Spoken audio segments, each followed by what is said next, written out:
Malaysia সফরে কিছুক্ষণ পর ঢাকা ছাড়ছেন প্রধানমন্ত্রী। কাল আনোয়ার ইব্রাহিমের সঙ্গে বৈঠক। আলোচনায় গুরুত্ব পাবে শ্রমবাজার ইস্যু। সিন্ডিকেটের ফাঁদে পড়ে অবৈধ হওয়া প্রবাসীদের বিষয়ে সমাধানের আশা। বাইরে যাওয়ার সময় দেখা যাচ্ছে পুলিশের ভয়ে চলাফেরা করা লাগে। টাকা নিয়ে এজেন্টরা বহুত দুর্নীতি করতেছে, ঠিক মতো টাকা দিতেছে কিন্তু ফিঙ্গার করতেছে, মেডিকেল করতেছে, শেষ পর্যন্ত পাসপোর্ট হইতেছে না। আমরা চাই যারা অবৈধ আছে ওদেরকে বৈধতার সুযোগ দেওয়া হোক। দুই প্রধানমন্ত্রীর বৈঠকে একটা সুস্থ আলোচনা করে সমাধানের ব্যবস্থা উনি নেবেন। আগের ফেসিস সরকার যেই সিন্ডিকেট সিস্টেম করেছিল এই সিন্ডিকেট সিস্টেম আমাদের সরকার করবে বলে আমি মনে করি না। বন্ধ বাজার সেই বাজার যদি পুনরায় খুলতে পারেন সেজন্য উনি কাজ করবেন। কুয়ালালামপুর থেকেই মঙ্গলবার চীনে যাবেন তারেক রহমান। গুরুত্ব পাবে তিস্তা ইস্যু। দেখছিলেন বিশেষ শিরোনাম। দুপুরের সময় সঙ্গে আছি আমি জিন্নাতারা যশোয়া। এবার অন্যান্য শীর্ষ সংবাদ। আর্জেন্টিনার সামনে কাল অস্ট্রিয়া চ্যালেঞ্জ। একাদশে পরিবর্তনের আভাস। বিশ্বকাপের রাউন্ড অফ 32-তে জার্মানি তিউনিশিয়াকে বিদায় করে নকআউট পর্বে এগিয়ে গেল জাপান। হাম সংক্রমণ ও মৃত্যুতে গাফিলতি ছিল অন্তর্বর্তী সরকারের, নেই তদন্তের প্রয়োজন বললেন প্রধানমন্ত্রীর স্বাস্থ্য বিষয়ক বিশেষ সহকারী। চলতি মাসেই টিকা পাবে প্রতিটি শিশু। পরিচিত জনদের লালসার শিকার হচ্ছে ছোট শিশুরাও। বছরের প্রথম 5 মাসে ধর্ষণের শিকার 166 জন। আলোচিত না হলে দ্রুত ধরা পড়ে না আসামি, দৃষ্টান্তমূলক শাস্তি দাবি। বৃষ্টি ও উজানের ঢলে তিস্তার পানি বিপদসীমা ছুঁই ছুঁই। রংপুরে সেতু রক্ষা বাঁধে ভাঙন। নদী গর্ভে বিলীন 30 মিটার অংশ। স্বল্পমাত্রার বন্যার আশঙ্কা, ঝুঁকিতে 1200 পরিবার। এবং এআই ক্যামেরায় ট্রাফিক সিগন্যালে শৃঙ্খলা ফিরলেও সড়ক জুড়ে উধাও নিয়ম। লেন না মানা, উল্টো চলাচলে ভোগান্তি। চালকদের প্রশিক্ষণের পরামর্শ। সমন্বিত উদ্যোগ চায় ডিএমপি।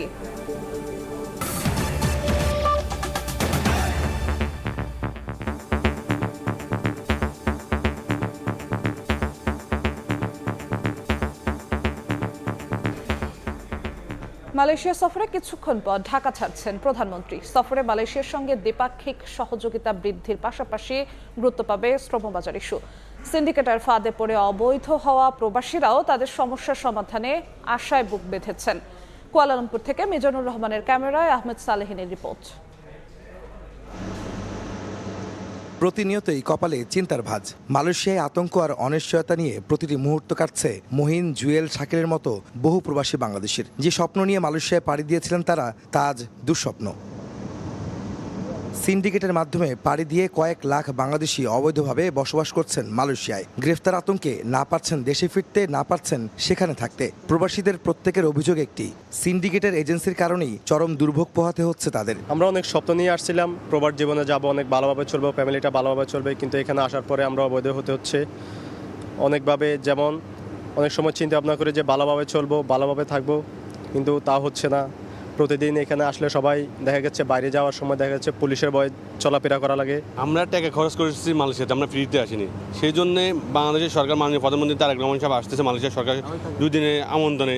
আমরা চাই যে বাংলাদেশের যারা অবৈধ লোক আছে তাদের বৈধ হওয়া, যাতে পারমিটটা চালু হয়। তবে এর মাঝেই আশার সঞ্চার হয়েছে প্রধানমন্ত্রী তারেক রহমানের মালয়েশিয়া সফর ঘিরে। অবৈধ হয়ে পড়া প্রবাসীদের প্রত্যাশা, সরকার প্রধানের এই সফরে নির্ধারণ হবে লাখো যুবকের ভাগ্য। অন্যান্য দেশের তুলনায় আমাদের দেশের হাইকমিশনের তৎপরতা অনেক কম। এই বিষয়টা যেন আমাদের সরকার দেখে, আর সিন্ডিকেট মুক্ত যেন কলিং চালু হয়। প্রত্যেকবারে সিন্ডিকেটের কলিংয়ের কারণে হাজার হাজার মানুষ এখানে অবৈধ হচ্ছে। এখানকার যে অভ্যন্তরীণ যে কিছু সমস্যা, যে এই সমস্যা উনি এই দেশের মাননীয় প্রধানমন্ত্রী, দুই প্রধানমন্ত্রী বৈঠকে একটা সুস্থ আলোচনা করে সমাধানের ব্যবস্থা উনি নেবেন। বাংলাদেশের কর্মী নিয়োগ প্রতিষ্ঠানগুলো বলছে সিন্ডিকেট মুক্ত হলে ভিসা প্রক্রিয়া হবে সহজ, আবারও ঘুরে দাঁড়াবে শ্রমবাজার। আমাদের শ্রমবাজারটা ওপেন হোক এবং সিন্ডিকেট মুক্ত হোক, সকল রিক্রুটিং লাইসেন্সের মালিক যেন এই ব্যবসাটা করতে পারে, এই আশায় আমাদের মাননীয় প্রধানমন্ত্রীর কাছে আহ্বান জানাবো। এদিকে প্রবাসী রাজনীতিকদের প্রত্যাশা, প্রধানমন্ত্রী তারেক রহমানের এই সফরে শ্রমবাজার সম্প্রসারণ, বিনিয়োগ বৃদ্ধি, বাণিজ্য সহযোগিতা এবং দ্বিপাক্ষিক সম্পর্ককে নতুন উচ্চতায় নেওয়ার বিষয়গুলো গুরুত্ব পাবে। আরও যে সমস্ত জায়গায় আমাদের অর্থনৈতিকভাবে আমাদের দেশের জন্য সুবিধাজনক অবস্থানে যাবে সেগুলো নিয়ে উনি আলোচনা করবেন বলে আমরা আশা করি। মালয়েশিয়ান সরকারও যেই সিস্টেমটা দিবে আমরা একটা সুন্দর সুষ্ঠুভাবে কিভাবে কম মাইগ্রেশন কস্টের মাধ্যমে এখানে শ্রমিক পাঠানো যায় সেই ব্যবস্থাটা ইনশাল্লাহ করবেন। বর্তমান সরকারের প্রথম বিদেশ সফরে দ্বিপাক্ষিক সম্পর্ক উন্নয়ন গুরুত্ব পেলেও বাংলাদেশের স্বার্থ রক্ষাই প্রধান লক্ষ্য হবে বলে মনে করেন সংশ্লিষ্টরা। প্রধানমন্ত্রী তারেক রহমানের প্রথম বিদেশ সফর মালয়েশিয়ায়, যেখানে বিনিয়োগ সহ দুদেশের দ্বিপাক্ষিক সম্পর্ক উন্নয়নের বিষয়ে গুরুত্ব পাবে। একই সঙ্গে যারা এখানে অবৈধভাবে প্রবাসী হিসাবে রয়েছেন তাদেরও প্রত্যাশা সরকার প্রধানের এই সফরে সেই বিষয়েও জটিলতা কাটবে, এমনকি ঘুরে দাঁড়াবে প্রবাসীদের যে ভাগ্য উন্নয়নের চাকা। আহমেদ সালেহিন, সময় সংবাদ, কুয়ালালামপুর, মালয়েশিয়া। এদিকে প্রধানমন্ত্রী তারেক রহমানের সফর ঘিরে উচ্ছ্বসিত মালয়েশিয়ার প্রবাসী বাংলাদেশিরা। এ সফরের মধ্য দিয়ে দুই দেশের সম্পর্ক এক নতুন উচ্চতায় পৌঁছাবে বলে আশা তাদের। বিশেষ করে জনশক্তি রপ্তানি, শিক্ষা, বিনিয়োগ ও বাণিজ্য খাতে নতুন সম্ভাবনার দ্বার উন্মোচিত হবে বলে মনে করছেন প্রবাসী বাংলাদেশিরা। মালয়েশিয়া থেকে আরও জানাচ্ছেন মোহাম্মদ আব্দুল কাদের। দীর্ঘদিন পর বাংলাদেশের কোনো সরকার প্রধানের এই কুয়ালালামপুর সফরকে ঘিরে মালয়েশিয়ার রাজনৈতিক অঙ্গনে ও কূটনৈতিক অঙ্গনে এখন উৎসবমুখর পরিবেশ। প্রধানমন্ত্রী তারেক রহমানের এই গুরুত্বপূর্ণ সফরের মূল লক্ষ্য দুই দেশের অর্থনৈতিক ও কূটনৈতিক সম্পর্ককে এক নতুন উচ্চতায় নিয়ে যাওয়া। প্রধানমন্ত্রী জনাব তারেক রহমান এই মালয়েশিয়াতে আগমন উপলক্ষে আমরা অনেক গর্বিত। সবাই আশা করতেছে এখানে যারা অবৈধ আছে আশা করি সবাইকে বৈধ করার জন্য অনুরোধ করবে। নেপাল আসতেছে অনেক কম খরচে, ইন্ডিয়া আসতেছে অনেক কম খরচে, শুধু আমাদেরই খরচ বেশি। আমরা চাই সিন্ডিকেট মুক্ত একটা শ্রমবাজার হোক, যেখানে কোনো সিন্ডিকেট নেই। মালয়েশিয়া বৃহত্তর দ্বিতীয় শ্রমবাজার বাংলাদেশের জন্য বিভিন্ন কারণে সেটা এখনো ঝুলে আছে। সেই বিষয়গুলো আলাপ আলোচনা করে মালয়েশিয়াতে আবার কিভাবে সুন্দরভাবে শ্রমিক প্রেরণ করা যায় সেই বিষয়টা তিনি এখানে এসে সমাধান করবেন। কূটনৈতিক সূত্রগুলো বলছে মালয়েশিয়ার প্রধানমন্ত্রীর সাথে দ্বিপাক্ষিক বৈঠকে সবচেয়ে বেশি গুরুত্ব পাবে জনশক্তি রপ্তানি, ট্রানজিট সুবিধা এবং মুক্ত বাণিজ্য চুক্তি। বিশেষ করে মালয়েশিয়ায় কর্মরত লাখো বাংলাদেশি প্রবাসীর স্বার্থ রক্ষা এবং নতুন করে বৈধ উপায়ে দক্ষ জনশক্তি পাঠানোর বাজার তৈরিতে এই সফরটি একটি বড় মাইলফলক হতে যাচ্ছে বলে মনে করছেন সংশ্লিষ্টরা। মালয়েশিয়ার কুয়ালালামপুর থেকে মোহাম্মদ আব্দুল কাদের, সময় সংবাদ। প্রধানমন্ত্রীর সফর নিয়ে বিস্তারিত জানাতে এই মুহূর্তে মালয়েশিয়ার কুয়ালালামপুরে আছেন রিপোর্টার আহমেদ সালেহিন। সরাসরি যাচ্ছি তার কাছে। সালেহিন,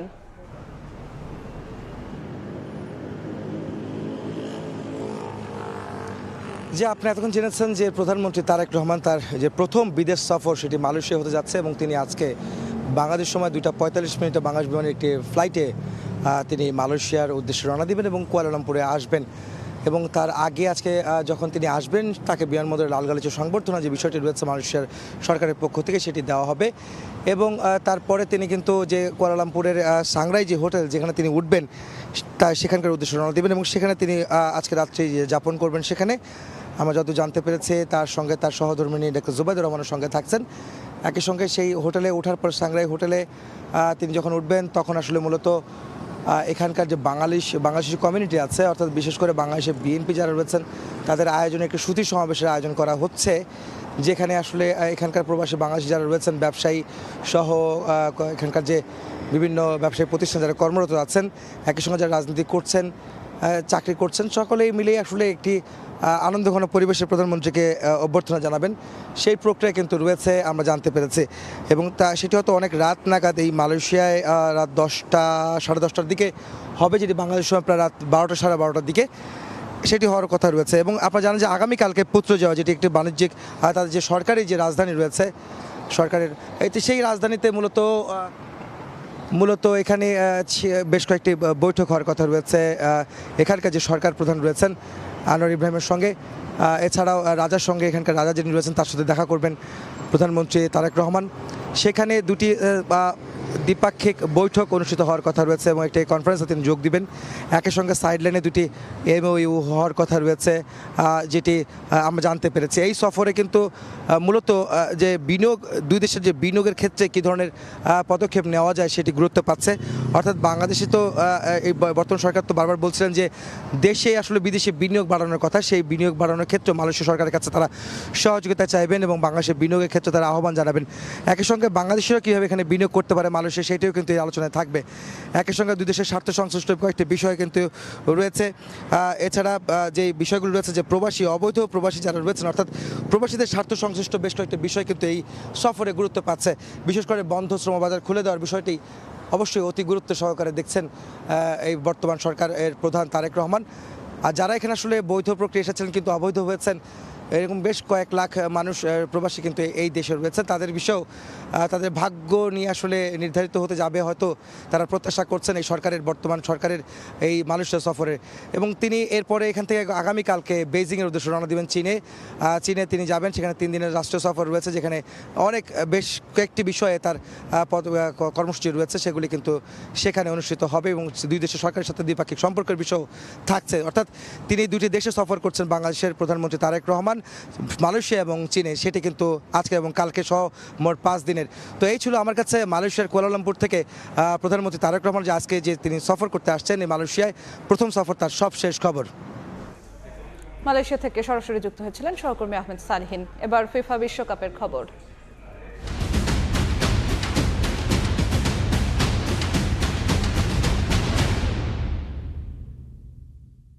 রুদ্ধশ্বাস জয়ে রাউন্ড অফ 32-তে জার্মানি। বদলি হিসেবে নামা ডেনিজ উনদাভের জোড়া গোলে 1 যুগ পর বিশ্বকাপের নকআউট পর্বে উঠল ডিম্যান শাফটরা। আইভরি কোস্টকে হারালো 2-1 গোলে। জার্মানির দারুণ জয়ে উচ্ছ্বসিত টরন্টোতে খেলা দেখতে যাওয়া সমর্থকরা। এদিকে হারলেও দলের ফুটবলারদের নিয়ে গর্বিত আইভরি কোস্টের ফ্যানরা। টরন্টো থেকে বিস্তারিত রাশেদ লিমনের রিপোর্টে। স্টেডিয়ামে দুর্দান্ত অনেক ম্যাচের সাক্ষী হলো এর দর্শক সমর্থকরা। স্বাভাবিকভাবেই এই ম্যাচে ফেভারিট ছিল জার্মানি, কিন্তু ফেভারিট জার্মানি প্রথমার্ধেই যেভাবে একটি গোল হজম করেছিল এবং পিছিয়ে পড়েছিল, তখন আমরা দেখেছি সমর্থকদের মধ্যে উদ্বেগ, উৎকণ্ঠা বিরাজ করছে। দ্বিতীয়ার্ধে কিন্তু তারা আসলে সমতা ফেরানোর পরে জার্মান শিবিরে আমরা দেখেছি কিছুটা হলেও স্বস্তি ফিরে এসেছিল। কিন্তু তারা আসলে যেহেতু প্রথম ম্যাচে জার্মান যেভাবে দুর্দান্ত প্রতাপে জয় ছিনিয়ে এনেছিল, বা এই বিশ্বকাপে জার্মানি যেভাবে ফেভারিট হিসেবে যোগ দিয়ে ছিল, সেই হিসেবে আসলে এই প্রতিপক্ষ আইভরি কোস্টের এগেইনস্টে ড্র করা বা হার জার্মানির জন্য আসলে মোটেও কাম্য ছিল না। তারা কিন্তু একটি জয়ের জন্য অপেক্ষা করছিল এবং সেই জয় যখন তারা একদম শেষ মুহূর্তে ইনজুরি টাইমে জয়টা পারে, তখন কিন্তু আসলে দর্শকের উল্লাসের বা আবেগের আসলে সে কমতি ছিল না। ইনজুরি টাইমে গিয়ে জার্মানি গিয়ে লাস্ট একটা যে গোল করলো অসাধারণ ছিল। উত্তেজনক খেলা এবং চরম মজার একটা খেলা হয়েছে আজকে বলতে গেলে টরন্টোতে। Very good match for the Germans. Yes, and we have much fun. It was the game was very good partners, but Germany was a little bit better. It's a great game. Great to see the win in the end. We're really happy. It was a really good game, very nerve-wracking for if you're German, but otherwise it was pretty good. My first hard game ever. I loved it. Oh, was good. পুরো খেলা দেখে ivory কোস্টের দর্শকরা বা সমর্থকরা তারা কিন্তু আসলে পরাজয়ে কিছুটা হতাশ হলেও তারা কিন্তু পুরোপুরি হতাশ না। তারা বলছেন এই টিম নিয়ে আরো বহুদূর যাওয়া যাবে। দুজনই ভালো কম্পিটিশন ছিল এবং নাইস গেম হয়েছিল এবং আমরা এনজয় করছি আজকে। It is the sport. We have to be defeat, and next time I will play very well. It was a good game. It was a close game. It was a good match. It was good. পঞ্চমবারের মতো জার্মানির হাতে তারা cup দেখতে চান, যদিও সেই স্বপ্ন অনেক দূরে, কিন্তু দর্শকরা কিন্তু সেই স্বপ্ন পরপর দুটি ম্যাচ জার্মানির জয়ের ফলে এখন নতুন করে দেখতে শুরু করেছে। টরন্টোর বিএমও স্টেডিয়াম বা টরন্টো স্টেডিয়ামের সামনে থেকে রাশেদ লিমন, সময় সংবাদ। হ্যাট্রিক করে বিশ্বকাপ শুরু করলেও একের পর এক বিতর্কের মুখে লিওনেল মেসি। আলজেরিয়ার বিপক্ষে ম্যাচে ফাউল কাণ্ডের পর এবার হাত দিয়ে মুখ ঢেকে কথা বলা নিয়ে শুরু হয়েছে আলোচনা। ফিফার নতুন নিয়ম অনুযায়ী ম্যাচ চলাকালীন মুখ ঢেকে কথা বলা শাস্তিযোগ্য। তবুও কেন শাস্তি দেওয়া হলো না আর্জেন্টাইন তারকাকে? বিস্তারিত জানাচ্ছেন সাজিদ মুস্তাহিদ। ফিফা ওয়ার্ল্ড কাপে নানা কারণে ফুটবলাররা হন খবরের শিরোনাম।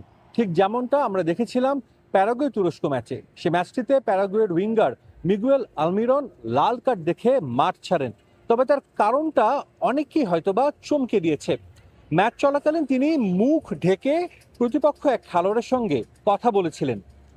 এটা অতীতে কোনো অপরাধ না হলেও এই বিশ্বকাপ থেকে কিন্তু নতুন নিয়ম চালু করেছে ফিফা, যেখানে প্রতিপক্ষ খেলোয়াড়ের সঙ্গে মুখ ঢেকে কথা বলাটা একটা বড় অপরাধ এবং সেই অপরাধের শাস্তি হিসেবে আলমিরন লাল কার্ড দেখে মাঠ ছাড়েন। গেল ফেব্রুয়ারিতে বেনফিকা এবং রিয়াল মাদ্রিদের ম্যাচ চলছিল, সেই ম্যাচে বেনফিকার আর্জেন্টাইন ফুটবলার জিয়ানলুকা প্রেস্তিয়ানি মুখ ঢেকে কিছু বাজে মন্তব্য করেছিলেন রিয়াল মাদ্রিদের খেলোয়াড় ভিনিসিয়াস জুনিয়রের দিকে। এরপর গেল এপ্রিলে ফিফার কংগ্রেসে একটা নিয়ম পাশ করে ফিফা, যেখানে মুখ ঢেকে প্রতিপক্ষ খেলোয়াড়কে কোনো কথা বললে সরাসরি রেফারি তাকে লাল কার্ড দেখিয়ে মাঠ থেকে বিদায় করে দিবেন। এবং এই বিষয়টা কিন্তু এই অংশগ্রহণকারী 48 দলের প্রত্যেকটা খেলোয়াড়কে বলা রয়েছে। সম্প্রতি আমরা দেখেছি লিওনেল মেসির একটা ছবি সামাজিক মাধ্যমে ভাইরাল হয়েছে, যেখানে আমরা দেখতে পেয়েছি মেসি আলজেরিয়ার বিপক্ষে ম্যাচে দ্বিতীয় গোল করার পরে এভাবে মুখের সামনে হাত দিয়ে তার সতীর্থকে কিছু একটা বলছেন। এরপর কিন্তু ছবিটা ভাইরাল হয়েছে। যারা আসলে মেসির সমর্থক নন তারা বলছেন যে যদি মিগুয়েল আলমিরন মুখ ঢেকে লাল কার্ড দেখে মাঠ ছাড়েন, তবে মেসি কেন নয়? মিগুয়েল আলমিরন প্রতিপক্ষ খেলোয়াড়ের সঙ্গে কথা বলার সময় মুখ ঢেকে কথা বলেছিলেন। এটা কিন্তু ফিফার গাইড বুকে বা ফিফার যে নিয়ম আছে সেই নিয়মে এটা একটা অপরাধ হিসেবে গণ্য করা হয়। কিন্তু যদি কোনো খেলোয়াড় তার নিজ দলের সতীর্থকে বা নিজ দলের কোচিং স্টাফকে মুখ ঢেকে ট্যাকটিক্যাল কোনো বিষয় যদি থাকে, এবং সেটা আসলে তিনি গণমাধ্যমে বা বিশ্বব্যাপী আমরা জানি যে লিপ রিড করে অনেক কিছু অনেকে বের করতে পারে, সেটা যদি জানাতে না চান নিজ দলের সতীর্থ কোচিং স্টাফ বা যে কাউকেই তিনি মুখ ঢেকে সে কথাটি বলতে পারেন। সেক্ষেত্রে মেসি কিন্তু কোনো ভুল করেননি। ডালাস থেকে সাজিদ মুস্তাহিদ, সময় সংবাদ, যুক্তরাষ্ট্র। বাবা মানে বটবৃক্ষের ছায়া, বাবা মানে মোহন জাদুকর।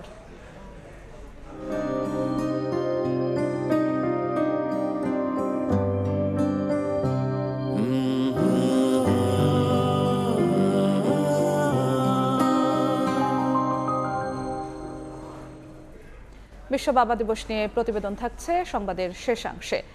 হাম সংক্রমণ ও শিশু মৃত্যুতে গাফিলতি ছিল অন্তর্বর্তী সরকারের, এক্ষেত্রে আর তদন্তের প্রয়োজন নেই বলে মন্তব্য করেছেন প্রধানমন্ত্রীর স্বাস্থ্য বিষয়ক বিশেষ সহকারী। সচিবালয়ের ব্রিফিংয়ে তিনি আরও জানান, চলতি মাসেই হামের টিকা পাবে দেশের সব শিশু। আর জনস্বাস্থ্য বিশেষজ্ঞের পরামর্শ, হাম দূর করতে মাইক্রো প্ল্যানিং করে নিশ্চিত করতে হবে চিকিৎসা ও টিকাদান। সময় মাত্র 3 মাস। এ সময়ে হাম কেড়ে নিয়েছে 6.5 শতাধিক প্রাণ, সংক্রমিত করেছে লাখের বেশি। এমন ভয়াবহতার শুরু থেকেই চিকিৎসকরা বলছেন অত্যন্ত সংক্রামক রোগ হাম একজন থেকে ছড়াতে পারে 18 জন পর্যন্ত। অথচ কতটুকু সচেতন হয়েছেন অভিভাবকরা? হাসপাতালগুলোতে দেখা যায় এখনও রোগীদের স্বজনদের ভিড়, নেই ন্যূনতম স্বাস্থ্যবিধি ও মুখে মাস্ক। অথচ ভর্তি শিশুরাই আক্রান্ত হয়েছে অন্যদের সংস্পর্শে গিয়ে। আমার এই বোনের বাচ্চার হয়েছিল, ততটা আমরা বুঝি নাই। ও আবার হাসপাতাল থেকে সুস্থ হয়ে চলে গেছে, তার চলে যাওয়ার পরে যে হঠাৎ করে জ্বর থামে না, মানে অনেকটাই জ্বর। ও হওয়ার পর থেকে ওর ঠান্ডা ভালো করতে পারিনি। এরপর আজকে প্রায় 1 মাসের কাছাকাছি কাজটা কোনোভাবে কমতেছে। আগে ভর্তি ছিল আর কি অন্য একটা সমস্যার কারণে, এখন বৃহস্পতিবার থেকে ওর মানে হঠাৎ করে পুরো শরীরে র্যাশ উঠে গেছে। জনস্বাস্থ্য বিশেষজ্ঞরা বলছেন হাম দূর করতে অভিভাবকদের পাশাপাশি আরও জোরালো কাজ করতে হবে সরকারকে। বলেন মাইক্রো প্ল্যানিং করে নিশ্চিত করতে হবে চিকিৎসা ও টিকাদান। হাম যদি দূর করতে হয় মাইক্রো প্ল্যানিং করে বাড়ি বাড়ি গিয়ে খোঁজ দিয়ে এবং বাড়ি বাড়ি থেকে তাদেরকে ডেকে এনে আমাদের হামের টিকাটা শেষ করতে হবে। শুধুমাত্র হাসপাতালের চিকিৎসার দিকে নজর দিয়ে সেখানেও তো আমরা বিকেন্দ্রীকরণ করতে পারছি না।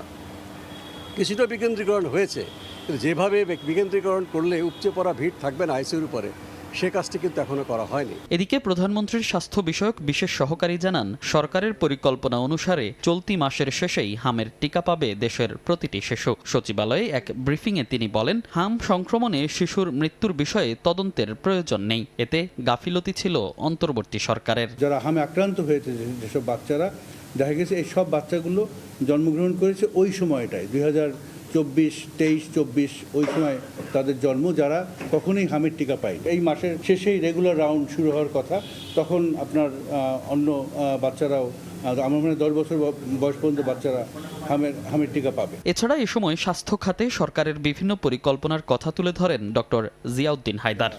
নিয়োগ দিব। মনির হোসেন, সময় সংবাদ, ঢাকা। আন্তর্জাতিক অপরাধ ট্রাইব্যুনালে ব্রিফিং করছেন চিফ প্রসিকিউটর আমিনুল ইসলাম। সরাসরি যাচ্ছি সেখানে।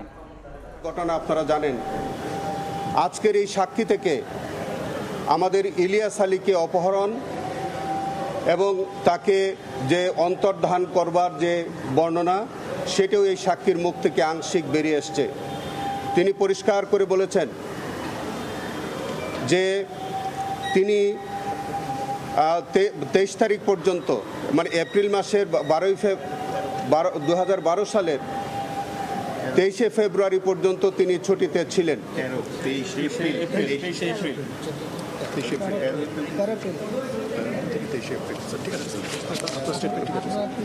জায়গাটা আমি একটু কারেকশন করে দিচ্ছি আপনাদেরকে।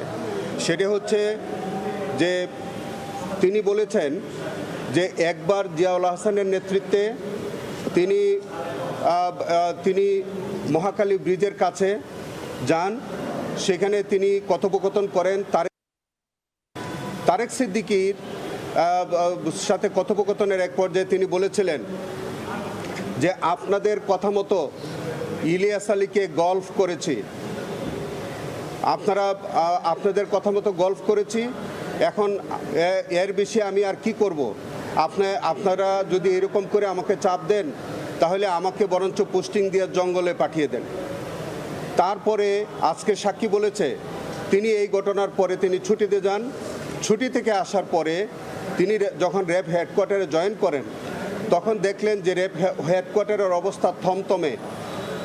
তার সহকর্মীদের কাছ থেকে তিনি জানলেন যে এই সময়ের মধ্যে, এই যে তিনি যে সময়টায় ছুটিতে ছিলেন এই সময়ের মধ্যে র্যাবের যে ইন এবং আউট যে রেজিস্টার এবং অস্ত্রাগারের যে রেজিস্টার এবং ভিডিও ফুটেজ, র্যাব হেডকোয়ার্টারের যে ভিডিও ফুটেজ, এই সব কিছু জিয়াউল হাসান ধ্বংস করে দিয়েছে, নষ্ট করে ফেলেছে।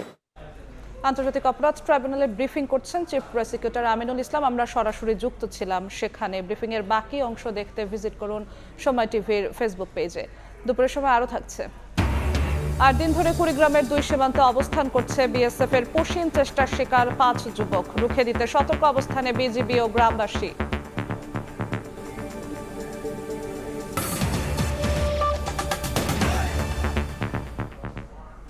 কার্যক্রম নিষিদ্ধ আওয়ামী লীগের প্রতিষ্ঠা বার্ষিকী ঘিরে কেউ বিশৃঙ্খলার সৃষ্টির চেষ্টা করলে ব্যবস্থা নেওয়া হবে বলে হুঁশিয়ার করেছে র্যাব। মোহাম্মদপুরের শীর্ষ ছিনতাইকারী মাওরা সোহেল ও তার 2 সহযোগীকে অস্ত্রসহ গ্রেফতারের পর সংবাদ সম্মেলনে কথা বলেন র্যাব 2 এর অধিনায়ক নয়মুল হাসান। এ ঘটনায় পুলিশ অভিযানে গেলে তাদের উপরও হামলা চালানো হয়। গ্রেফতার করা হয় এক্সেল বাবু এবং কবজিকাটা আনোয়ার গ্রুপের 6 জনকে। অভিযানের ধারাবাহিকতায় মাওরা সোহেলের সঙ্গে 2 সহযোগী শফিকুল ও রাসেলকে বিদেশি অস্ত্রসহ গ্রেফতার করেছে র্যাব। মাওরা সোহেলের মোহাম্মদপুর এলাকার কিশোর গ্যাং ও ছিনতাইকারী গ্রুপ মাওরা গ্রুপ এবং এর প্রধান আবু সাইদ গ্রুপের সেকেন্ড ইন কমান্ড। মাওরা সোহেলের বিরুদ্ধে ফরিদপুর, মধুখালী এবং রাজধানীর মোহাম্মদপুর সহ বিভিন্ন থানায় চুরি, দস্যুতা, হত্যা চেষ্টা, গুরুতর আঘাত এবং মাদকসহ মোট 14টি মামলা রয়েছে। সংবাদ সম্মেলনে র্যাব জানায় 23 জুনকে কেন্দ্র করে কেউ আইন শৃঙ্খলা পরিস্থিতির অবনতির চেষ্টা করলে তাদের বিরুদ্ধে কঠোর ব্যবস্থা নেওয়া হবে। 23 তারিখ রিলেটেড কেউ যদি কোনো বিশৃঙ্খলা করতে চায় তাদেরকে মেসেজ দেওয়া হয়ে গেছে, এই অস্ত্র দিয়ে হোক আর যে কোনোভাবে হোক, যদি কেউ 23 তারিখকে নিয়ে কোনো আইন শৃঙ্খলা বাহিনীর প্রতি কোনো ঝুঁকি সৃষ্টি করতে চায় তারা কিন্তু ঝুঁকির মধ্যে থাকবে, সেটা যে কোনো ফর্মেই হোক আমরা প্রতিহত করব। এরই মধ্যে 23 তারিখকে কেন্দ্র করে সকল ব্যাটালিয়নে বার্তা দেওয়ার কথাও জানিয়েছে র্যাব। গ্রেপ্তারকৃতদের বিরুদ্ধে পরবর্তী আইনানুগ ব্যবস্থা গ্রহণ করা হচ্ছে। বুলবুল রেজা, সময় সংবাদ, ঢাকা। কখনো বাবা মাকে নিঃস্ব করে কেড়ে নিচ্ছে আদরের সন্তানের প্রাণ, আবার কখনো পরিচিত জনের বিকৃত লালসার শিকার হচ্ছে ছোট্ট সোনামণি। পরিসংখ্যান বলছে চলতি বছরের প্রথম 5 মাসেই ধর্ষণের শিকার হয়েছে 166 কন্যা শিশু। প্রতিদিনের গড় 3 শিশু। বিশ্লেষকদের মতে আলোচিত না হলে দ্রুত অভিযুক্তরা আটক হয় না। শিশু অধিকার কর্মীরা বলছেন প্রতিরোধে বছর জুড়ে জোরালো কার্যক্রম চালানো জরুরি। রিমু সিদ্দিকের রিপোর্টে বিস্তারিত।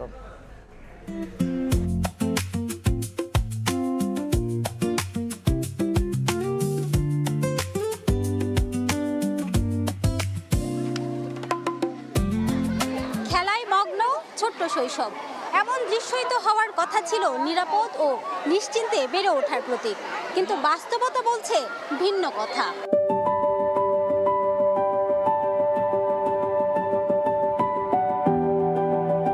যে পথে হেঁটে যায় শিশুরা, যে ঘরে ফিরে তারা সবচেয়ে বেশি নিরাপত্তা খুঁজে, সেই পথ আর সেই ঘরেই অনেক সময় হয়ে উঠছে ভয় ও নির্যাতনের জায়গা। প্রতিদিনই দেশের কোথাও না কোথাও শিশু নির্যাতন, সহিংসতা কিংবা যৌন নির্যাতনের ঘটনা ঘটছে। মহিলা পরিষদের প্রতিবেদন বলছে, চলতি বছরের প্রথম 5 মাসে মোট 250 জন ধর্ষণের শিকার হয়েছেন, যার মধ্যে 166টি কন্যা শিশু। দলবদ্ধ ধর্ষণের শিকার হয়েছে 31 শিশু। ধর্ষণের পর হত্যা করা হয়েছে 12 শিশুকে। একই সময়ে ধর্ষণ চেষ্টার শিকার 43 শিশু। বিভিন্ন কারণে হত্যার শিকারদের মধ্যে রয়েছে 63 শিশু। শিশু ধর্ষণের ঘটনা যে হারে বাড়ছে, এটা তো উদ্বেগজনক বললেও কম বলা হবে। যতদিন পর্যন্ত আমরা সকল শিশুদের জন্য নিরাপত্তা রাষ্ট্রীয়ভাবে নিশ্চিত করতে না পারি, এই দায়িত্বটা আমি বলবো অভিভাবক এবং পরিবারের। অনাচার করার আগে 5 বার যদি আমার মনে ভয়টা কাজ করে, আমারও তো ঘটনা, আমারও তো পরিণতি ওইটার মতো হতে পারে, তখন কিন্তু এটা কমে আসবে। আইন ও সালিশ কেন্দ্রের তথ্য অনুযায়ী চলতি বছরের প্রথম 5 মাসে 152টি ঘটনায় 47টি মামলা হয়েছে। বিশেষজ্ঞরা বলছেন, শুধু আলোচিত নয়, প্রতিটি নির্যাতনের ঘটনায় দৃষ্টান্তমূলক শাস্তি নিশ্চিত করতে হবে। 2500 জন বিচারক সারা বাংলাদেশে 45 লক্ষ মামলা বিচার করছে। সরকার যতদিন পর্যন্ত প্রশাসনিক এবং লজিস্টিক সাপোর্ট না দিবে এবং জনগণের কাছে এই মামলাগুলো নিয়ে দায়বদ্ধ না হবে, ততদিন পর্যন্ত এই সমস্যার কোনো সুরাহা হবে না। বিশেষজ্ঞরা বলছেন, অধিকাংশ ক্ষেত্রে অপরাধী পরিচিত মানুষ, আত্মীয়, প্রতিবেশী কিংবা বিশ্বস্ত কোনো ব্যক্তি। তাই শুধু আইন শৃঙ্খলা বাহিনীর নজরদারি নয়, প্রয়োজন পরিবার ও সমাজের সচেতনতা। কোন একটা শিশু সন্তান সে যখন কাউকে টিজ করে বড় হচ্ছে, তাহলে কিন্তু সে ভবিষ্যতে প্রুভেবল অফেন্ডার সে হয়ে যাবে। এজন্যই ছোটবেলা থেকে তাকে এভাবে নার্চারিং করতে হবে। পুরুষের যে সাইকোলজি, এটা তো আমাদের কিন্তু কাজ করতে হবে। শিশু অধিকার কর্মীরা বলছেন, বিচার কখনোই প্রতিরোধের বিকল্প নয়। পরিবার থেকে ছেলে শিশুকে নারীর প্রতি শ্রদ্ধাশীল হওয়ার মূল্যবোধ গড়ে। বিচার হয়তো একজন অপরাধীকে শাস্তি দিতে পারে, কিন্তু প্রতিরোধেই পারে একটি শিশুকে নির্যাতনের আগেই রক্ষা করতে। তাই বিশেষজ্ঞরা বলছেন, স্কুল ভিত্তিক নিরাপত্তা শিক্ষা, গুড টাচ, ব্যাড টাচ সম্পর্কে সচেতনতা, অভিভাবকদের প্রশিক্ষণ ও দ্রুত ঝুঁকি শনাক্তকরণ ব্যবস্থা জরুরি। রিমো সিদ্দিক, সময় সংবাদ, ঢাকা। এআই প্রযুক্তিতে ট্রাফিক সিগন্যালে শৃঙ্খলা ফিরলেও সড়ক জুড়ে তা এখনো রয়ে গেছে অথরা। লেন না মানা, উল্টো পথে চলাচল ভোগাচ্ছে রাজধানীর সড়কগুলোকে। বিশেষজ্ঞরা মনে করেন, গণপরিবহনে শৃঙ্খলা ফেরানোর বিকল্প নেই, প্রশিক্ষিত করতে হবে চালকদেরও। ডিএমপি ট্রাফিক বিভাগের মতে, সুষ্ঠু সড়ক ব্যবস্থা নিশ্চিতে প্রয়োজন সব মহলের সমন্বিত উদ্যোগ। মেহেদী হাসান ও জাকারিয়া জয়ের ক্যামেরায় ওয়ালিউল সাকিবের বিশেষ প্রতিবেদন। এআই ক্যামেরায় পাল্টেছে রাজধানীর বেশ কিছু সিগন্যালের দৃশ্য। তবে এই দৃশ্যটাই পাল্টে যায় সিগন্যালের আগে পরে। প্রায় সব সড়কেই যেন চলছে নিয়ম ভাঙার মহাযজ্ঞ। সিগন্যাল কেন্দ্রিক শাসন হচ্ছে যানবাহন, আগের চাইতে অনেক সচেতন চালকরা। তবে সড়ক জুড়ে এখনো থামেনি বেপরোয়া চলাচল। প্রশ্ন হচ্ছে, সড়কের এই বিশৃঙ্খলা আর অনিয়মের প্রতিযোগিতা থামাবে কে? লেন না মেনে যখন তখন লেন পরিবর্তন ঢাকার সড়কের সাধারণ ঘটনা। গণপরিবহনের যত্রতত্র যাত্রী ওঠানামার ভোগান্তি দূর করা যায়নি এত বছরেও। কয়েকটি বাস পাশাপাশি দাঁড়িয়ে সড়কের 60 থেকে 70% বন্ধ করে যানজট তৈরি করতে দেখা যায় হরহামেশা। সিগন্যাল এড়িয়ে উল্টো পথে গাড়ি চলে অহরহ।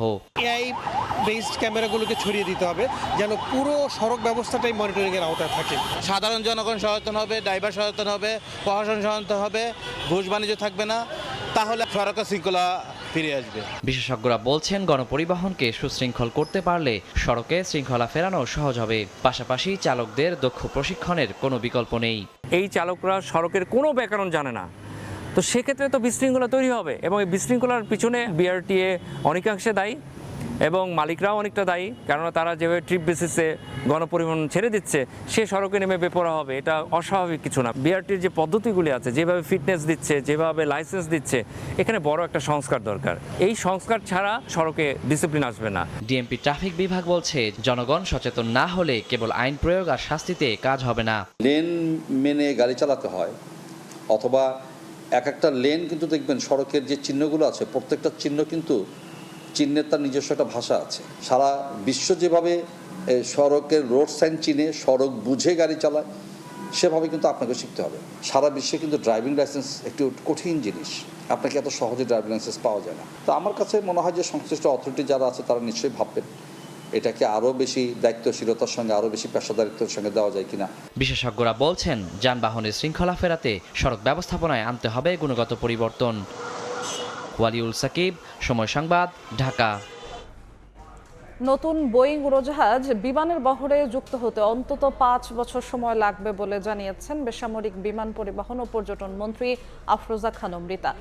এ সময়ের মধ্যে এয়ারবাস থেকে উড়োজাহাজ লিজ নেয়ার পরিকল্পনা করছে সরকার। এদিকে 2028 সালের আগে ঢাকা নিউ ইয়র্ক ফ্লাইট চালুর সম্ভাবনা নেই বলে জানিয়েছেন সিভিল এভিয়েশন চেয়ারম্যান। রাজধানীর একটি হোটেলে বেসামরিক বিমান চলাচল মহাপরিকল্পনা শীর্ষক কর্মশালায় এসব কথা বলেন তারা।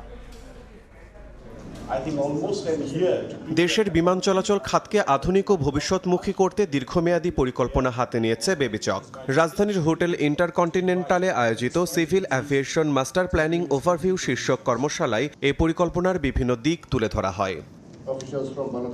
কর্মশালার উদ্বোধন শেষে সাংবাদিকদের প্রশ্নের জবাবে বেবিচক চেয়ারম্যান জানান, ঢাকা নিউ ইয়র্ক সরাসরি ফ্লাইট চালুর বিষয়ে কাজ চলছে, তবে প্রয়োজনীয় প্রস্তুতি ও সক্ষমতা বিবেচনায় 2028 সালের আগে এ রুটে ফ্লাইট চালুর সম্ভাবনা নেই। আমরা সামনের বছরে অক্টোবরে আইকা অডিটটা শেষ করব, তারপরই আমরা চেষ্টা করব এফএর যে অডিটটা আছে সেটা শেষ করার জন্য, এবং আমার বিশ্বাস সেই অডিটের মাধ্যমে আমরা আমাদের ক্যাটাগরিটা আমরা করতে পারব। এদিকে বিমান পরিবহন ও পর্যটন মন্ত্রী বলেন, বিমানের বহরে নতুন বোয়িং উড়োজাহাজ যুক্ত হতে অন্তত 5 বছর সময় লাগবে। তাই যাত্রী চাহিদা পূরণে এরই মধ্যে এয়ারবাস থেকে উড়োজাহাজ লিজ নেওয়ার পরিকল্পনা করছে সরকার। লিজ নেওয়ার প্ল্যান আছে আমাদের, কারণ আমাদের ওইটা পেতেও তো আমাদের সময় লাগবে। সে 5 বছরের মতন একটা টাইম পিরিয়ড আছে, সেই 5 বছরটা কাভার দেওয়ার জন্য আমরা লিজে যাব। এবারে প্ল্যানিং চলছে, এখনো কোনো ফাইনাল ডিসিশন আসে না। অন্যদিকে প্রতিমন্ত্রী এম রশিদুজ্জামান মিল্লাত জানান, 16 ডিসেম্বরে হযরত শাহজালাল আন্তর্জাতিক বিমানবন্দরের 3য় টার্মিনাল উদ্বোধনের লক্ষ্য নিয়ে কাজ এগোচ্ছে। আমাদের সময় কিন্তু হয়েছে 4 মাস। এই 4 মাসের মধ্যে আমরা অনেক দূর এগিয়েছি এবং টোটাল ফর্মালিটিসগুলি কমপ্লিট করেছে সিভিল এভিয়েশন। বেবিচক বলছে, দেশের ইতিহাসে প্রথমবার সিভিল অ্যাভিয়েশন মাস্টার প্ল্যান আগামী 20 থেকে 30 বছরের বিমান চলাচল খাতের উন্নয়ন, অবকাঠামো সম্প্রসারণ, নিরাপত্তা, প্রযুক্তি ও জনবল উন্নয়নের রূপরেখা নির্ধারণ করবে। শিমুল হোসেন, সময় সংবাদ, ঢাকা। ফ্যাসিস্ট সরকারের ঋণের বোঝা নিয়ে সরকার গঠনের 1.5 মাসের মাথায় প্রণয়ন করা প্রস্তাবিত বাজেটের নানা দিক পর্যালোচনা করা হচ্ছে বলে জানিয়েছেন অর্থমন্ত্রী আমির খসরু মাহমুদ চৌধুরী। বলেন, ভঙ্গুর অর্থনীতিকে স্থিতিশীল ও টেকসই সমৃদ্ধির দিকে নিয়ে যেতে অন্তত 2 বছর সময় লাগবে। দুপুরে গুলশানে আয়োজিত বাজেট সংলাপে অর্থমন্ত্রী আরও বলেন, বাজেট 2,43,000 কোটি টাকার ঘাটতি মেটাতে বেসরকারি খাতের ক্ষতি এড়াতে ব্যাংক ঋণ নেয়ার প্রবণতা কমাচ্ছে সরকার। এর বিপরীতে অভ্যন্তরীণ রাজস্ব আদায় বৃদ্ধি এবং বন্ডের মতো বিকল্প অর্থায়নের উপর জোর দেওয়া হচ্ছে। তিনি বলেন, বাংলাদেশ অতিরিক্ত নিয়মের বেড়াজালে বন্দী হওয়ায় ব্যবসার পরিবেশ ও জীবনযাত্রা সহজ করতে নিয়মকানুন শিথিল করা হচ্ছে। বাজেটে নেয়া এই ডিরেগুলেশন তদারকিতে বিশেষ টাস্ক ফোর্স ও ওয়েবসাইট চালু হচ্ছে বলেও জানান তিনি। বাংলাদেশের বর্তমান কনটেক্সটে বিশেষ করে এই বাজেটটা একটা বাজেট প্রক্রিয়া হচ্ছে 6 মাসের প্রক্রিয়া লাগে। আমরা 1.5 মাসে বাজেটটা করতে হয়েছে। কোন ধরনের বাজেট, যেটা আমরা ইনহেরিট করেছি ওই যে আমাদের ওই সরকারের কাছ থেকে, ফ্যাসিস্ট সরকারের কাছ থেকে, যেটা আমরা ইনহেরিট করেছি ইন্টেরিয়াম গভর্নমেন্টের কাছ থেকে। আমি বলছি না এই বাজেটটা পারফেক্ট বাজেট। এই বাজেটের মধ্যে যেখানে যেখানে সমস্যা রয়ে গেছে এগুলো আমরা আবার দেখছি, এখন রিভিউ করছি। দেশের ব্যাংক খাতে 3,77,000 কোটি টাকার বেশি তারল্য রয়েছে। এর মধ্যেই 25,000 কোটি টাকার স্কিম ঘোষণা করেছে বাংলাদেশ ব্যাংক।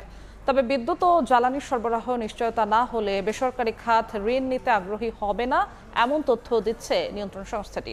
আর অবকাঠামো সহায়তার অভাবে কাঙ্ক্ষিত প্রবৃদ্ধি ফের হোঁচট খেতে পারে বলে মনে করছেন বিশ্লেষক। সেলিয়া সুলতানার রিপোর্ট।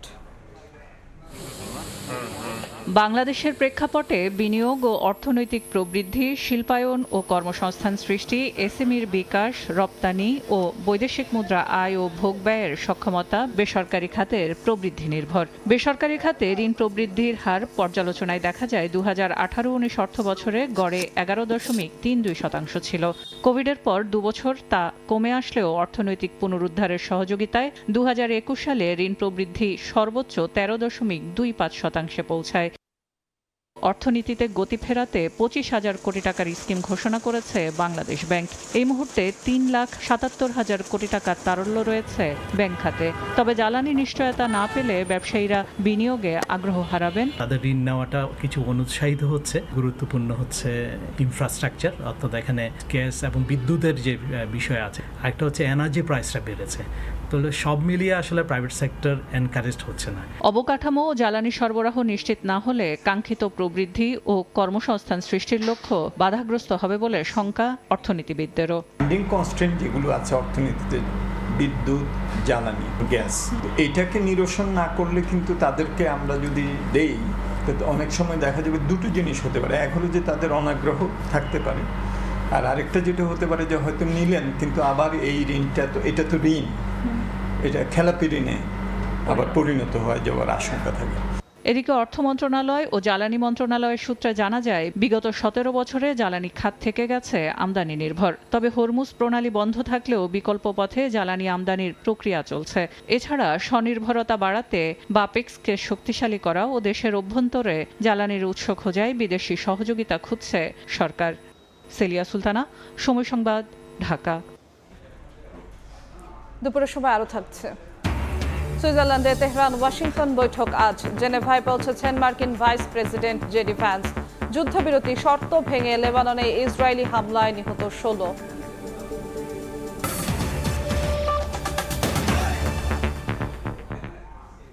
বৃষ্টি ও উজানের ঢলে হু হু করে বাড়ছে তিস্তার পানি। ব্যারাজ পয়েন্টে পানি বিপদসীমা ছুঁই ছুঁই। এরই মধ্যে রংপুরের গঙ্গাচড়ায় দ্বিতীয় তিস্তা সেতুর পশ্চিম পাশের সেতু রক্ষা বাঁধে ভাঙন দেখা দিয়েছে। নদীগর্ভে বিলীন হয়েছে 130 মিটার বাঁধ। ভাঙনের ঝুঁকিতে লালমনিরহাট রংপুর মহাসড়ক ও নদী তীরবর্তী এলাকার 1200 পরিবার। দুদিন ধরে তিস্তার প্রবল স্রোতে ভাঙনের মুখে রংপুরের গঙ্গাচড়া মহিপুরের তিস্তা সেতুর পশ্চিম পাশের বাঁধ। নদী গর্ভে চলে গেছে বাঁধের 30 মিটার অংশ। গত বছর 900 মিটার বাঁধের প্রায় 100 মিটার অংশ নদীতে গেছে। এরই মধ্যে নতুন করে ভাঙনে বেড়েছে উদ্বেগ।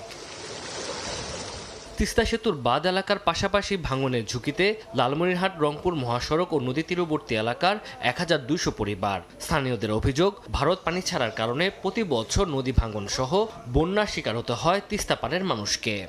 বোটার আসতো এইদিক দিয়ে, এটা রাস্তা ওদিক দিয়ে ঘুরছিল, এত দূর ভাঙে গেছে, এখন তো কোনো খবরই নেই।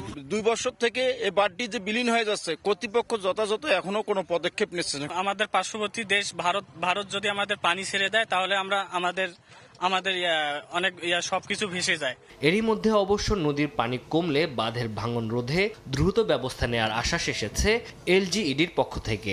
কয়েকদিনের মতো পানি নেমে গেলে আমরা সেখানে বালির বস্তা বা জিও ব্যাগ দিয়ে একটা ব্যবস্থা নিব এবং একটা দীর্ঘমেয়াদী পরিকল্পনাও হবে। এদিকে লালমনিরহাটের ডালিয়া পয়েন্টে উজানের ঢলে তিস্তার পানি বেড়ে বিপদসীমার 23 সেন্টিমিটার নিচ দিয়ে প্রবাহিত হচ্ছে। পানি বাড়তে থাকায় বিস্তীর্ণ চরাঞ্চল পানিতে ডুবে যেতে শুরু করেছে। পানি উন্নয়ন বোর্ড বলছে, নদ নদীর পানি বৃদ্ধি পেয়ে বিপদসীমার কাছাকাছি অবস্থান করতে পারে। এতে স্বল্প মাত্রার বন্যা দেখা দিতে পারে। আগামী 72 ঘন্টায় দেশে এবং উজানে ভারী বৃষ্টিপাতের কারণে তিস্তা নদীর পানি বিপদসীমার নিচে বা উপর দিয়ে প্রবাহিত হতে পারে। এর ফলে নিম্নাঞ্চলে কিছু বন্যা সৃষ্টি হতে পারে। এদিকে দুর্যোগ মোকাবিলায় প্রস্তুতির কথা জানিয়েছে পানি উন্নয়ন বোর্ড। তানজিল হাসনাত, সময় সংবাদ। 8 দিন ধরে কুড়িগ্রামের 2 সীমান্তে অবস্থান করছে বিএসএফ এর পশ্চিম চেষ্টার শিকার 5 যুবক। এর মধ্যে রৌমারীর গয়টাপাড়া সীমান্তে 2 জন ও ভন্দুরচর সীমান্তে রয়েছেন 3 জন। বৃষ্টি ও রোদের মধ্যে প্লাস্টিকের ছাউনির নিচে থাকতে হচ্ছে তাদের। বিএসএফ এর পশ্চিম ঠেকাতে জেলার 278 কিলোমিটার সীমান্তে সতর্ক অবস্থানে বিজিবি ও গ্রামবাসী। এছাড়া শনিবার চাঁপাইনবাবগঞ্জের চৌকা সীমান্ত 20 জনকে পুশিনের চেষ্টা ব্যর্থ হলেও সীমান্তে পাহারা দিচ্ছেন স্থানীয়রা। এলাকায় অপরিচিত লোকজন দেখলে খবর দেওয়ার জন্য গ্রামে মাইকিং ও মসজিদের মুসল্লিদের সচেতন করছে বিজিবি।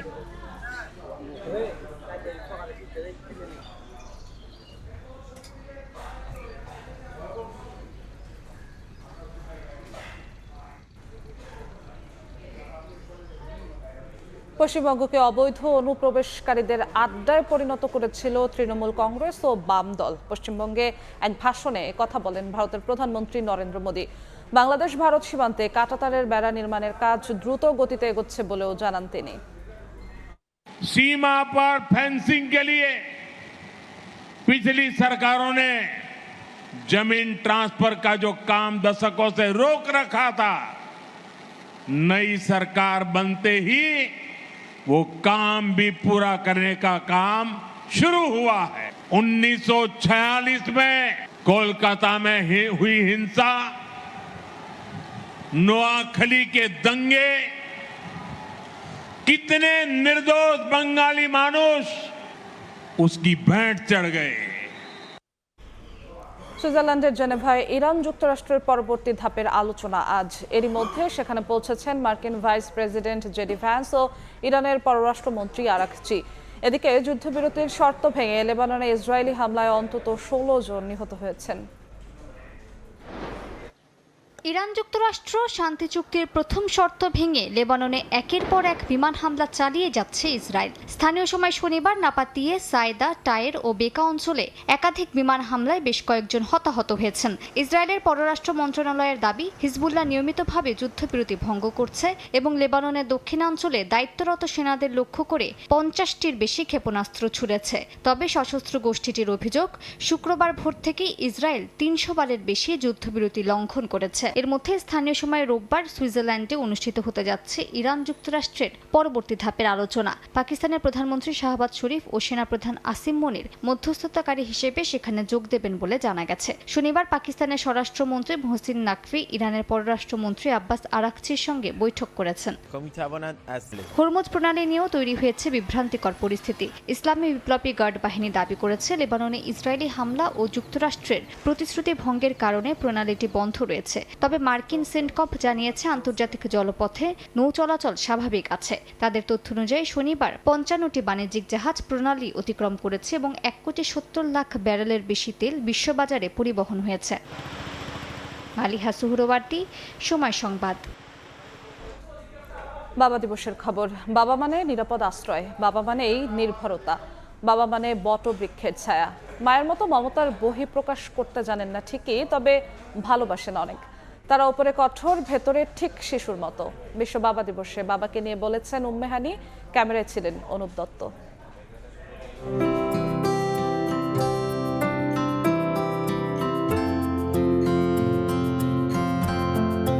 রাকিবের ঘর জুড়ে কিছুক্ষণ আগেই জন্ম হয়েছে ছোট্ট এক ফুলের, আর তার সঙ্গে যেন নতুন করে জন্ম হয়েছে তারও। প্রথমবার সন্তানের মুখ দেখা, প্রথমবার কোলে তুলে নেয়া, আর সেই মুহূর্তের অনির্বচনীয় অভিব্যক্তি, সেটি এখন তার জীবনের শ্রেষ্ঠ অনুভূতি। প্রথম বাচ্চা যখন আমি বুকে নিলাম, আমার হাতে নিচ্ছি, মনে হলো আমার সকল সুখ, পৃথিবীর সুখ, সকল সুখ আমার হাতে আসছে। বাবাদের কাছে সন্তানের জন্য আছে অগণিত ত্যাগ আর এক আকাশ সমান অদৃশ্য ভালোবাসার শক্তি। সেই শক্তি দিয়েই একজন বাবা নিজের স্বপ্ন সরিয়ে সন্তানের স্বপ্ন গড়ে দেন। নিজের চাওয়া পাওয়া ভুলে সন্তানের ভবিষ্যতের জন্য দিনরাত পরিশ্রম করে যান।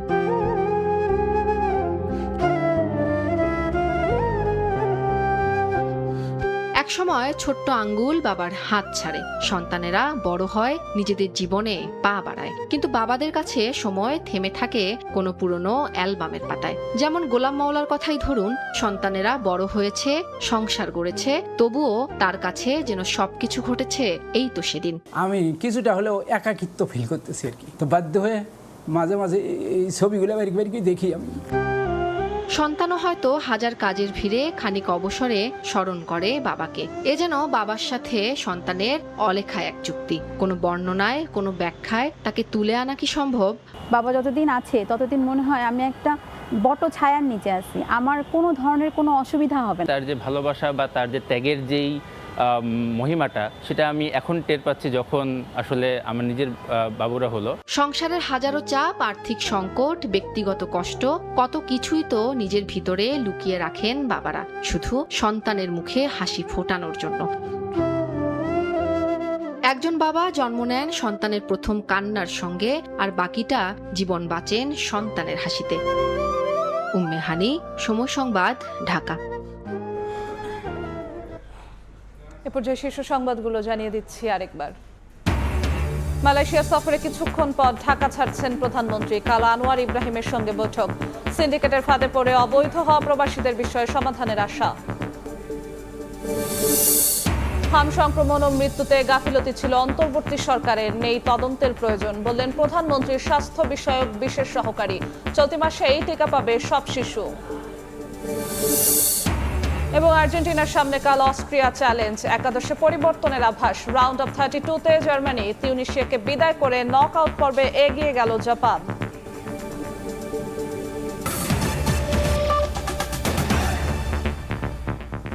এই ছিল দুপুরের সময়। দর্শক, বিশ্বকাপ ফুটবলের মহাযজ্ঞ সরাসরি সম্প্রচার করছে সময় টেলিভিশন। দেখতে চোখ রাখুন সময়ের পর্দায়। এরপর বিভাগীয় সময় নিয়ে আসছি কিছুক্ষণ পর, সঙ্গেই থাকুন সময়।